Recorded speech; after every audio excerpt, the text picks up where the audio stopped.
Hey guys, welcome back to the DUNE YouTube channel. We're in the shop today and we're going to bring you guys a different kind of video. Today we are going to be doing an installation of some Beadlock wheels and tires. We got some Tensor 33 1115 fronts and some 33 1315 rears. For a customer, we're going to be doing an installation of some Method 103 Beadlock wheels. So give you guys some insight on how to install these, and we'll give you a little bit of a rundown of how they come out. So I know there's a lot of videos out there already about how to install Beadlocks, but we want to show you guys that it's not hard, it's not scary. You only need a couple things. You need like a bucket and some soapy water and a couple hours of time. So we'll show you guys how to do it, and maybe you guys can do it for yourself one day. In your own garage. In your own garage, there you go. All right, here we have our bucket and our soapy waters back there. And Jay's going to explain the direction, because direction matters for the paddles. Yeah, so for the rear paddle tires, we're going to have the wheel facing down. And in this case, you want to make sure the direction of the paddles is like opposite of each other, so that you don't end up with the same direction paddles. So for instance, with the wheel facing down, this one is going to end up being the driver rear tire, and the one we have over here is set up to be the passenger rear. So just important to consider that before you get it all installed. Or do one and then figure out the other. Alright, so step one is pretty much put it how you want it and then put soapy water on the tire part. Or that's what we do. We put it on the tire part. I know you can put it on the rims too, but be generous with it. Yeah, don't be scared. It's gonna dry really fast, so more water the better. And then you just want to push it through. And luckily these ones go through easily. Sometimes they take a little bit more work, especially if the tire's a little older. And then the fronts were not that easy. They had to go in kind of sideways and then straighten out. But it helps when the tire has some rigidity to it, because it pushes back against you. And it helps get it through that first bead. So all right. Next step is we're going to flip it over to get it onto the bucket. It should sit like this with the tire going right up to this edge. And if it's over, you want to make sure you push it back over the edge. Yeah, it needs to be concentric around, and it needs to be completely flat, so that when the beadlock ring goes on, it seals nice and straight. Sometimes the valve stem comes pre-installed, sometimes it doesn't. So that's our step 2. And so you see there's like this shiny part. So this actually like pulls off, and you can kind of take it off with your nail. All right, okay, so I pulled it off with my nail. And now you want to get this nice and soapy too. And then we're going to put it in through this way.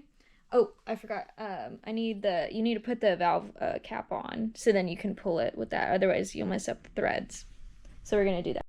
Okay, I got my little cap on there. We're using this little plastic one in the meantime, because we usually just pull it through with a set of like pliers. But there is a tool that you can use. It's like called the valve stem puller. Valve stem puller, that's right. We just don't have one, but you wrote on it. I don't have one. You can also get it on Amazon, but I don't have one. So we're going to do it old school. Your workspace might get a little messy, but it's okay. It's just soapy water. It cleans as you go. All right, next step is to put the beadlock cover on. Beadlock ring. Just kidding. Beadlock ring. So the wheel is double drilled with redundant holes, but you just got to make sure that you line it up where all the holes are concentric. Get it on there nice and square. And then they give you all your hardware. So I put that on already, and then we're going to put some anti-seize on there. That's an important step. Yeah. Oh, and then, I don't know if you know the washer, in case you don't know, the shiny part of the washer goes on this side. So all you need is about that much.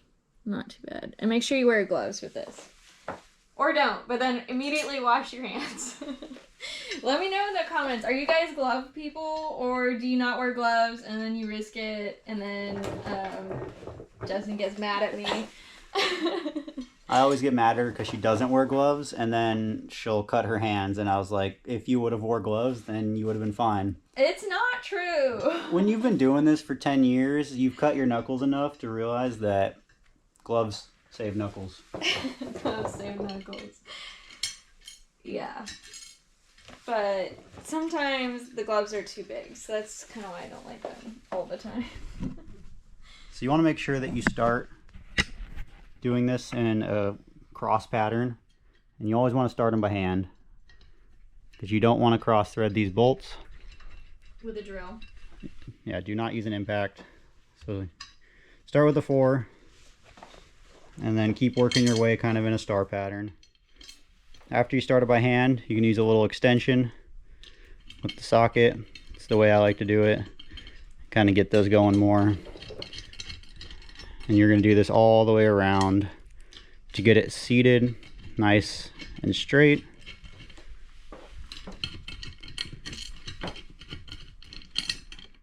And we're just going to keep going until all of them are in, and then we'll start doing our torque sequence.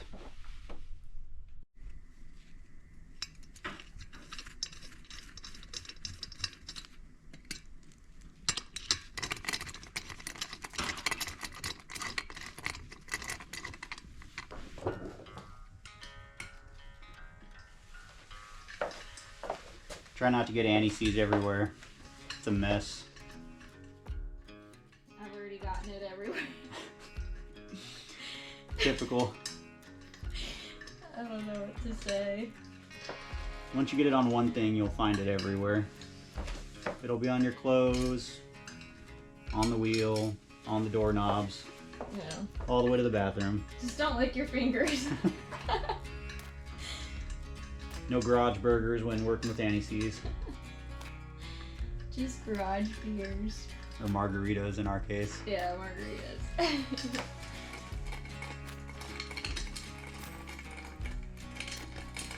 Yeah, beadlocks aren't hard.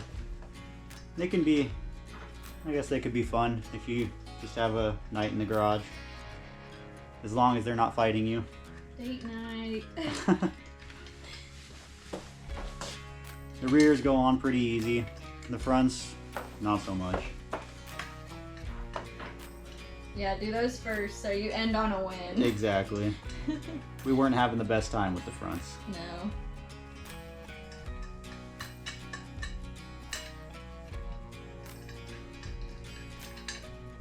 But these wheels and tires are super nice. I think our customer's going to be really happy with this setup. And we're really jealous of the setup. Yeah. Just kidding. A little bit. Not kidding.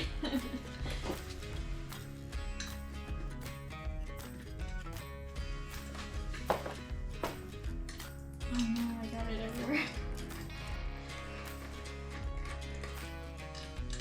Our goal is to get out of this little garage though and expand into something bigger, so gotta keep working towards our goals here. Can't get distracted on the shiny wheels. That's true. See, I've already gotten it all over the side. That was a brand new anti-seize a little bit ago. It's brand used now. Unless we get a lot of people bringing us beadlocks to do, that might last us the next 10 years. It's a heirloom. Heirloom anti-seize. My other one's probably from 2016 and I still got probably half a jar. So grandkids, this is for you. Pass it down one day. No. Put it in the will.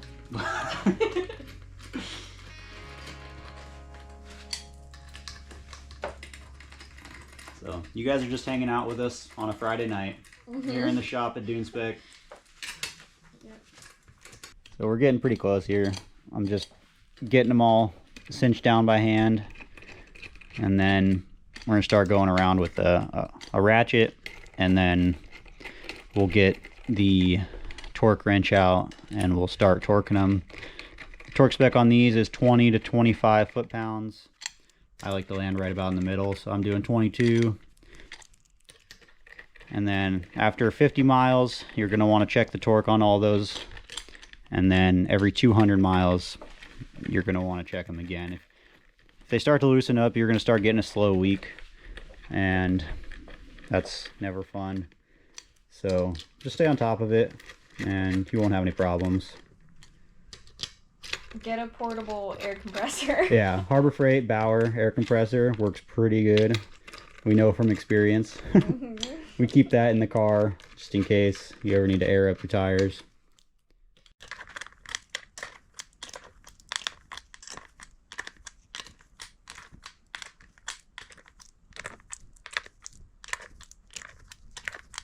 So next I like to use a little ratchet and just kind of go around, obviously doing cross kind of pattern to get it all cinched down. This part's not extremely necessary with the ratchet, but I like to do it so that you get a little bit closer to that torque before you start using the torque wrench. But it's up to you if you want to do this. Alright, I got the torque wrench set to 22 foot-pounds. We're gonna get the first round going, and then we'll start going around 3 times, which is a little repetitive, but you want to make sure that they're all torqued evenly. This one time, Jay made us try to put on these old sand tires. Yeah, they're still sitting over there. Yeah. I think they're 20 years old. They're 20 years old. They would not move. They were hard as a rock, solid rubber. Let me show you guys. They're right here in the corner of shame. And they're so hard they got three about 250 pounds of tires on them, and they're still holding up. Yeah, they're still holding the shape. It's crazy. It drove me crazy. Let's just say they didn't work and we ended up with new tires. Yeah, because I forced them. I was like, these aren't going on. Swap meet find. Yeah, swap meet. We paid like $50 or something for them. Wait, what was it? What swap meet was that? That was the sand swap. The sand swap. Like 3 years ago or something. I think we bought those before we even started building the car. Yeah, so they sat there too. That was terrible. All the soap couldn't help us. They were also way too small, so I'm glad we didn't use them. And they looked bad too, but yeah. So if you know, you know. If you have any sand swap meet stories, let us know in the comments too. We'd love to hear them. Sometimes going the cheaper route is not always better, and it's better to just get some new tires and make your life a little easier. Yeah, or get the tool you need. Always buy the tool you need. Always buy the tool you need. Like sometimes you might need these tire scoops. I got these on Amazon. We didn't use these for that at all because they're brand new tires. But for those old ones, you might need these.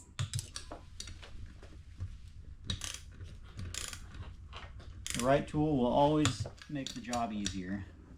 And that's why we have a shop full of tools and 3 toolboxes, and we still don't have the right tools. Yeah. We're still running to Harbor Freight. And Harbor Freight knows our name. Okay, now we've got that all seated, and now it's time to air it up. So yeah, fill it up a little bit, and then shake it around. Alright, all said and done. Tires are inflated. Looks really good. I'll put you guys onto a little secret sauce here if you want to make your wheels look real good. Some Mother's aluminum polish. They'll shine up. Try it out. Alright guys, that's going to conclude this video on a little beadlock installation.